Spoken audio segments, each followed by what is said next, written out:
Hi everyone and welcome to DMC4 Special Edition Triple S Rank Walkthrough. This is mission 17 and okay, this is probably the worst mission in the game for Dante. This is, yeah, no fucking doubt here. This is the worst, the most difficult mission.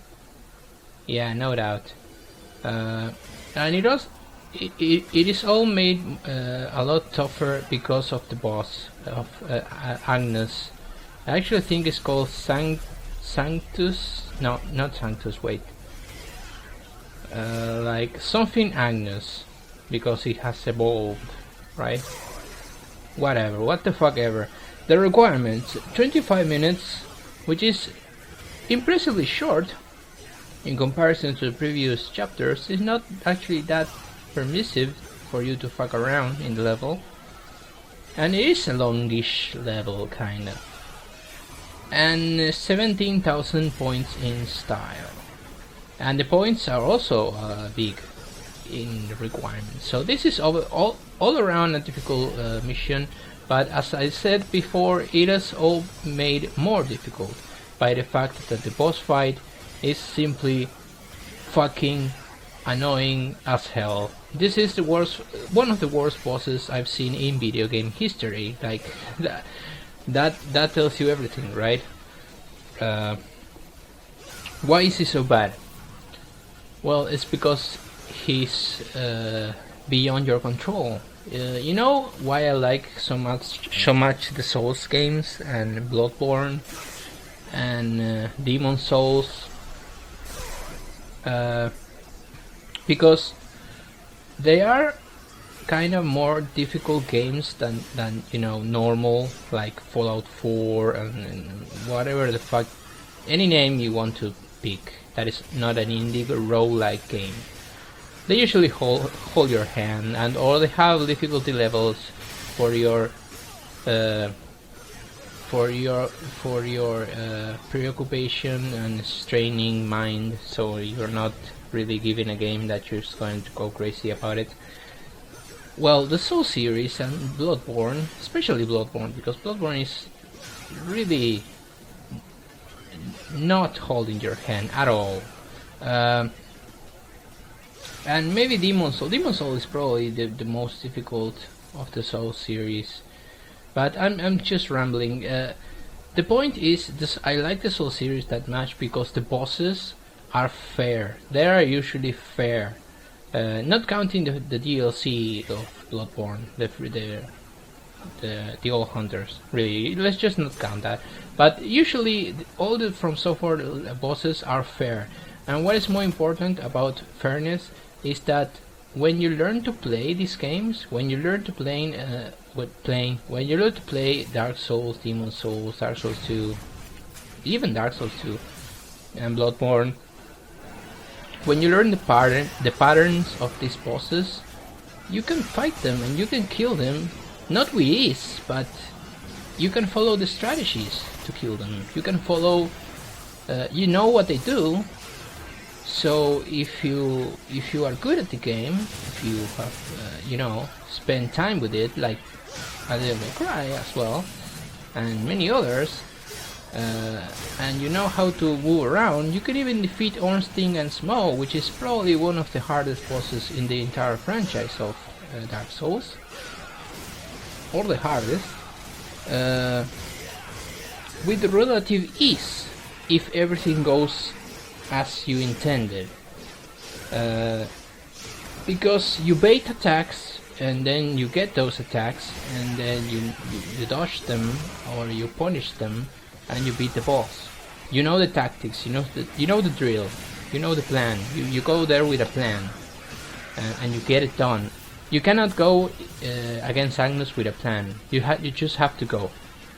Agnus is random. It's totally random. You can get a good Agnus, you can get a bad Agnus, you could get a hell Agnus, a living fucking hell Agnus, where he will just spam fish and do the rotating blades, which are hit or miss, where he will constantly be chasing you and not be passive when you are not putting him on camera, because you're always all the time trying to kill fish, swords and dogs. Or he will spam a lot of dogs, or you know, he will behave like an insane fucker, or he will try to grab you a lot, and he will succeed if you're not good with the timing there.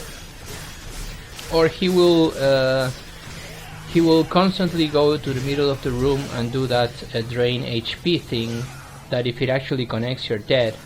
And the thing is that you're maybe killing some enemy in some corner of the room and you didn't hear, because he said something. I don't remember actually what he says. He says time to die. I think it's time to die. And when he says that, it's going to go to the middle of the room. So yeah, that's cool. That's cool because that's an audio cue, but there is no visual cue. So you have to play with the volume up. That means that you can't just listen to music, having played this game millions of times, and you just cannot trust what you're seeing only, right? And that's not the point though. The sad part of this boss is that it's totally random. You cannot control him. It's all over the place. If you get a bad Agnus, you're going to die and you're going to lose all your progress. And seeing as this is a SSS run, and I also need to be good at Agnus, I need to be stylish, and I need to survive him as well, of course, because I'm not using continuous. It's really tough. It's really tough when the boss is random. I don't know if Agnus is worse than the Flying Swords, which is ironically Agnus as well. But I truly don't know if the Flying Swords... No, I will say no. I will say this is worse than the Flying Swords, yeah. Because at least the Flying Swords give you a chance, because they actually they give a lot of clues when they're going to attack you, like that last flash when they're about to launch at you. Then you know that's where you have to jump or roll or activate Devil Trigger to kinda invisible frame through the attack. Yeah, at least that's fair. This fucking guy is not even fair. In a matter of fact, he already starts like a motherfucker, because immediately when he starts the battle, he's going to slash at you. And sometimes you're coming out of the cutscene, you just press start to skip it because you've seen it millions of times, and if you're not paying immediate attention, he's going to hit you, like, immediately. So if you're trying to do something stylish or no damage or something absolutely cool with this boss, it's probably going to take you a few tries, even if you are an absolute beast at this game. So that's an obvious, really weirdly and awfully designed boss fight. One of the worst boss fights in the game, or the worst boss fight in the game. And it's made worse by playing with Dante, because of course it's worse by playing with Dante, because against Agnus, and yes, this looks like I'm going to rant about Agnus this whole video. This may very well be that, exactly that. The thing is that with we fought this boss before, maybe not as crazy as now, but we fought this boss before with Nero. And with Nero, we can actually grab the swords and counter-attack Agnus with the swords. We can actually grab the dogs and make them do the fire attack against Agnus and do decent damage. Decent, let's just say decent. So that's better design. Did you notice that? That's better design, because the enemies that he throws at you, that you have to kill, because you cannot continue to fight him with those enemies on screen if you want to get a SSS. When you can grab them and use them against him, that's good design. When you can't grab them and you have to dodge them or keep them out of the camera, that's the bad design. this is another symptom of what I always talk about Dante not being well thought out in this game. Because that fight is for Nero. Like, if Nero came back like in the last moment of this mission and you have to fight that boss with Nero, that would be even better than fighting him with Dante. I know that you're gonna say, okay, why? You're saying that you want to change like characters before a boss fight? No, that's horrible. That's a really bad idea. And yeah, that's a really bad idea.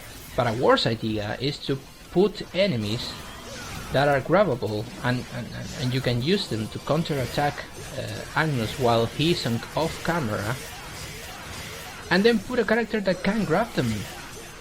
So what you are left with is a long and annoying random fucking enemy battle, like a boss battle.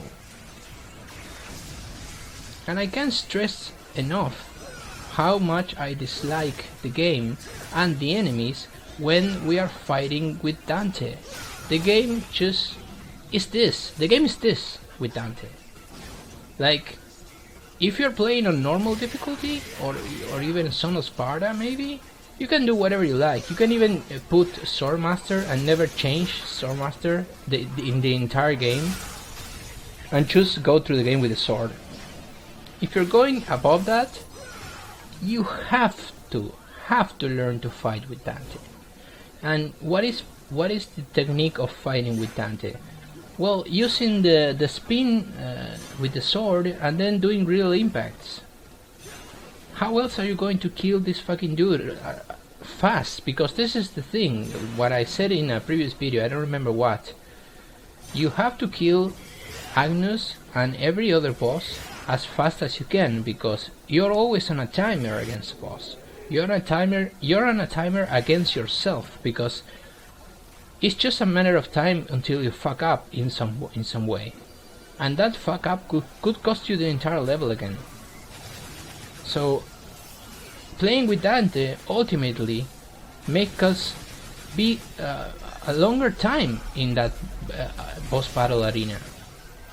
So ultimately it's made more boring. Like, do you remember this fight? Like, in a good way? Did you enjoy Agnus in this level? No, you probably didn't. No one did. No one enjoyed this boss because he's a fucking nuisance and he's random. So it's not good that, okay, he's gonna do this, so I do that. So he's gonna do that, I do that, right? You cannot develop a strategy when he just goes batshit crazy and does whatever the fuck he wants. Like, he could spawn like whatever, fish, swords, dogs. He could spawn the same enemy 2 times, 3 times, like whatever. It's like what the fucking ever. So enough about the rant. It almost takes the entire video. And you're probably noticing why I ranted this far. It's because he fucking killed me every single time. Like, I got the style, I got the mission, I got the time, I got the orbs. Agnus kills me because he's fucking crazy. Like, that was the thing. And usually I didn't get stuck that much through this entire walkthrough. Except in mission 14 for some weird reason that I just got stuck there, and this boss got me 2 days. It was 2 days, 2 days of 4 hours each to complete this mission, and you're gonna see how I'll fight him. It's not even the best fight you ever saw, not by a long shot. And by the way, guys, this is actually a really difficult fight just before the boss. So what you want to do is Omen, what I did just there. Use Omen for the Faust. And with these guys you can use the pistols like this, charged pistols. And of course the real impact. And there we go. Let's be a little nice here. The game right now gives you health. Just before entering the battle, the game gives you health. So here he is. He's the fucking lady of the show, fucking Agnus. So start by immediately doing a a real impact as distorted as you can. Kill the source and try to do another one, because this is what you have to do. With Nero you can actually kill the source that is going to spawn really quickly by entering Devil Trigger, but you can with Dante. So just let the source spawn and then kill them later. Really listen to what he's doing. See, he's gonna try to grab you. You can actually dodge him like I do there. And you're gonna see this fight. I actually don't do that bad in this fight. And he's just in the ceiling now, spawning shit. So I couldn't even do the real impact. Did you see what I'm talking about? Do you realize? So again, kill the source. Don't let the source hit you like I'm doing here. I almost got that fucking face. You can actually grab him now if you were fighting with Nero, but you can't here. I should have real impacted there, but you know, this is every time I got to this fight, it was kind of, I was really nervous. So yeah. So this is, and on top of that, this is the first time that I got it right. Because as always, the first time that I got it is the first time that it's going to be featured. So I'm just not comfortable with him. I don't think I'll ever be comfortable with him. He's a piece of shit. So kill the dogs, go back to him. He's going to do his melee. See, when he's fucking around, now he's going to do, see, just hit him a couple of times, you'll get him out of this phase, see, really quickly. And now he's kind of, oh, he's going to do the fire thingies. I don't know what is that, but you have to just jump and do a air hike in the air, of course. That's what I call a air hike. Just dodge the grab, see? Now he might spam something in the ceiling. Oh, he did a grab. Oh, okay, I escaped it. So no worries. He's going to spawn something. No. This is dangerous, but actually worked. But it is really dangerous. When he's doing the fire thingies, maybe you shouldn't be really impact him. He does the source again. This is a good pattern, guys, because if he does the fish when you're about to do a real impact, he will fucking hit you with the fish. So that's exactly, see, that's exactly what I'm talking about when getting a good pattern. This is a good pattern. Him creating more source is actually better for you. We have dogs now, and I actually can get another impact on him. That's really lucky because the dogs can be shitty. Now he's going to enter his face. See, his face with the rotating sword is really dangerous. Kill the dogs though. You really want to kill the dogs. Besides, anything that he spawns is gonna give you Devil Trigger. And watch that. I almost didn't see it. I don't know why. I didn't heard it or something. So doing the fire again. Let's see. Only one more impact and it's dead. Do we get it here? No. Yeah. We're gonna get it now. Oh no. He's going to do this shit again. Okay. And now we don't get it. Now we have to get it now. There we go. Oh no. He did a melee attack, but I actually did a double trigger through it. And now we get it and he's dead. Thank God, guys. So this was mission 17. Probably the most difficult mission with Dante. And we'll see each other in mission 18. So thank you for watching and take care.